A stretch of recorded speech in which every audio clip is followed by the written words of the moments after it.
No, well, I always say to people in America, you know, everything you flush down the toilet, we get for breakfast the next day. So this is what's happening. I mean, this ideology is spreading around the world, the Western world, the Anglosphere in particular, and that's why those of us who are not in the United States are as concerned about it as you guys are, because we know it's coming. And to a large extent, it's already infiltrating our society. So everyone should really be focused on it, I think. I think that... And some people have used the war on merit, and I think this is what this is. Forget about the intentions, you have to look at the outcome, and the outcome is you're training kids to do things that are bad for them in the long run. Right, that's what's happening here. So if you continue to educate children in this way, and this is where, as an outsider, I can say this, like, I'm from Russia originally. They're not doing this in Russia. They're not doing this in China. They are trying to get their maths and engineering and all of those things to be as good as possible because they understand the world's a competition. But if you continue to go down this path, well, what does that mean for the United States? What does that mean for the West more broadly? So I think we should all be concerned about it. Silver lining, though, growing up in the Soviet Union, we had this sort of indoctrination and ideology being rammed down everybody's throat.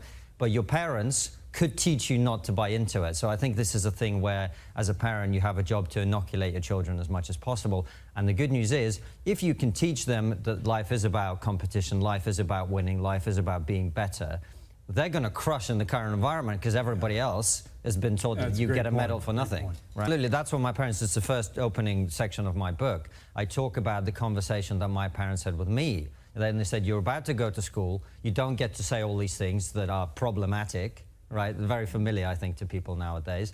Don't say anything because you're going to cause problems for yourself. Did you ever get in trouble at school? Oh, I got in trouble all the time. I mean, look at me.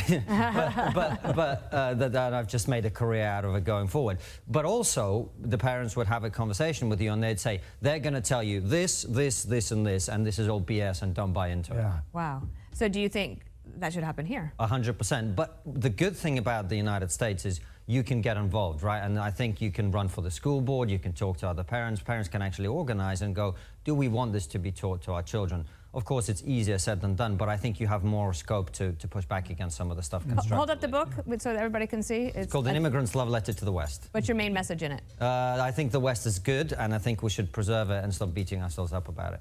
Right. I'm not a politically exposed person. Well, so how is that happening with me? We don't know. I don't know your personal case. So you just said it's probably happening with me, but you don't know. But the bank, they're taking a principled decision about the risks that they're running. You have no idea how I do know. I do because I understand banking regulations. It's there in black and white. They have to follow their own regulations. This is such an interesting transformation that's happened to people like you on the left. People like me. The left used to be about protecting the ordinary person from big corporations and big government and all of this stuff. That's what you used to believe in. And here you are, you're sitting and defending a banking corporation, I'm defending having no idea law. why they made the decisions I'm defending that they made. international banking regulation and law. Well, it's a great cause. That is there to protect you and me from scammers and money launderers. I can just tell you, I don't feel very protected right now. Let's hear from our politically exposed persons. But I think the important point here is that this isn't just happening to the so-called exposed people. You made the point this is happening to a lot of people on very low incomes, and that's one of the points I've been keen to emphasize throughout this whole thing.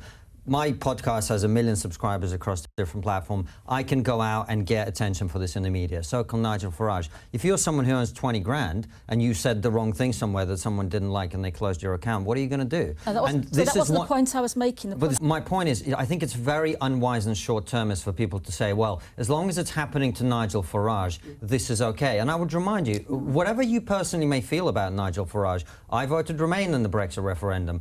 Nigel Farage represents a hell of a lot of people in this country, and he represents so many people that he's never been elected. There's not really. So many people love him that he's never won. He represents a hell of a lot more people than you, Paul. Let them stand for Parliament. Not that I particularly share his views. Let them stand for Parliament. That isn't my point. My point is, this is not about some wacko on the far end of the political spectrum having their bank account closed. This is someone who has a mainstream view in this country, and this is completely unacceptable to be happening to someone. Is there a problem there? Well, you said it yourself in your introduction that it's all about the context, and I'm afraid there's a very large number of people commenting on this story who haven't seen Jerry Sadowitz or haven't seen his show. And it's a very interesting thing that seems to be applied only and exclusively to comedy. Like if you go to watch Macbeth with your family, you don't come back going, oh, I saw a play and then this guy went mental and stabbed his friend.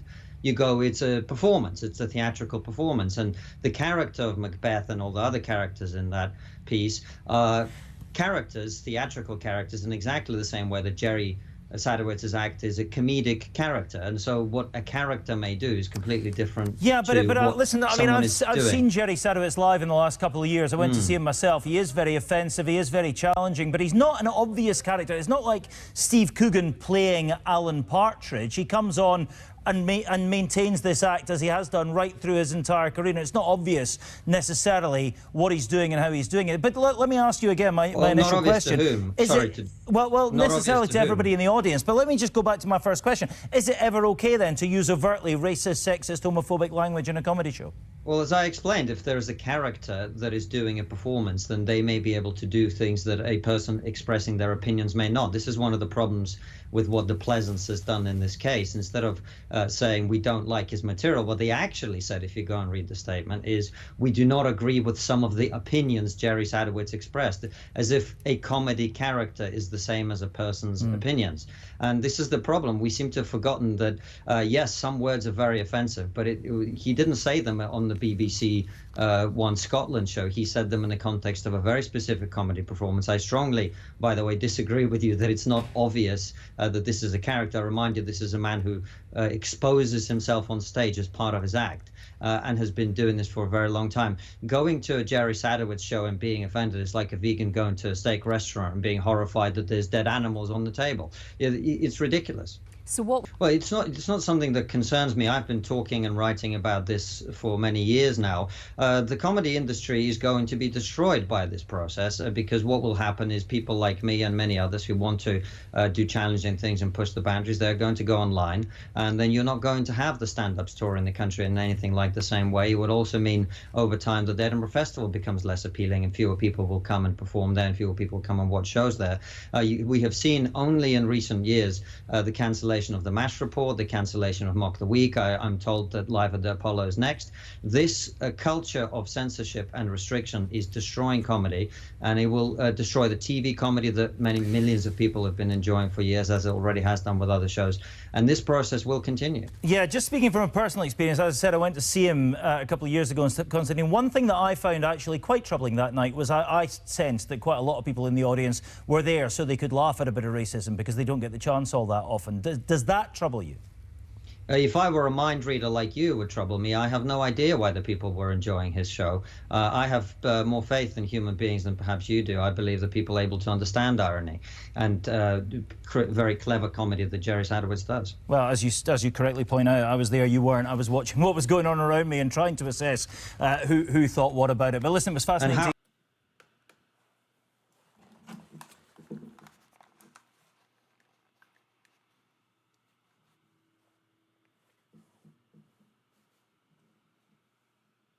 Listen, by watching people watching their body language and listening to them around the venue. You can tell what someone thinks. No, from I'm their not. body I'm not saying I knew what they were impressive. thinking. I'm just saying it struck me that might have been the case. No, you did say you knew what they were thinking. No, you said exactly that. You said that you knew that I said I was concerned they might have been. But listen, we are out of time, and it's been fascinating to hear your opinions this evening. Konstantin, thank you very much indeed Thank you for being with us this evening.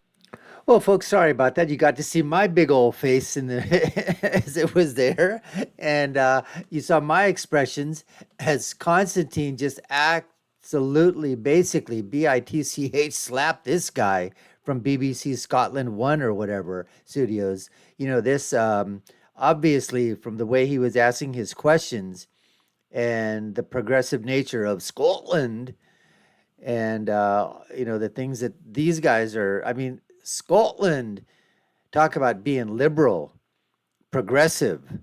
It's amazing. And he just literally triggered this guy, you know, with with everything, just like he triggered the guy, you know, with the banking thing. And in terms of that, you know, that guy would just twist it into a pretzel, basically. You could just see his body language when Konstantin was talking to him about, hey, I have an avenue. I have a platform. I can get on, you know, social media and basically, you know, cry out and say, hey, this is happening. Take a look at it. But what about the guy that doesn't have the means to go out on a platform and complain or to say, hey, this is happening to me? And so this is what happens, folks. It's the conservatives that are the ones that are 99% of the time being attacked. 99% are being, you know, given a rectal examination to basically, just mess with their lives, to cancel them, to make them lose their jobs, lose their livelihood, only because they have an opinion. And we always thought that it was the other side, the leftists, the progressive, that talk about diversity. They do when it comes to diversity of color. All right? When it comes to diversity of gender, diversity of sex, diversity of anything else, but no, not diversity of opinion, not diversity of thought. And especially if that diversity of thought or diversity of opinion comes from people of color, minorities, who aren't checking the right box. They're not liberals or progressives or leftists, which the leftists, progressives, and liberals and socialist Marxists say that you should be. Because the only people that shouldn't be on the left are elderly white men. And in some cases, elderly white women as well. But they haven't gotten to that point yet. They will, though. They'll soon do it. When white women and those ones that do vote Republican or conservative, they're targeted just as well. But in comedy, getting back to this thing here, I mean, this is just amazing that they're shutting down comedy clubs. They're canceling these comedians who, let's not even use the word edgy. They're beyond edgy. You might look at that and go, oh my God, I can't believe he actually said that. Or he did that.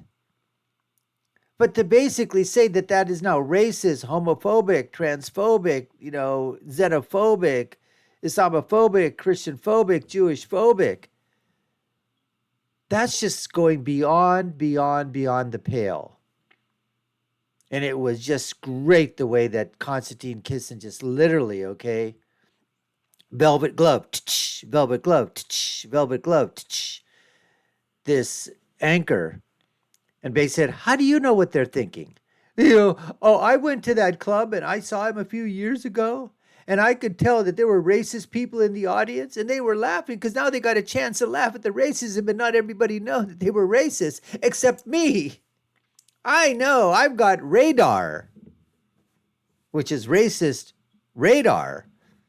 Not gaydar, which is gay radar, but radar. That's what this guy is basically trying to say. And the lady next to him, I love her accent. Scotland. Anyways, folks, we appreciate you taking the time to watch. You've been watching the Dr. Nasir Shaikh Show. I've been your host. My name is Dr. Nasir. If you haven't done so already, subscribe to the channel. If you found our content worth watching, let us know in the comments below. What do you think? Are you on the side where comedians should be able to do what they want, push the boundaries, and not be labeled no matter what?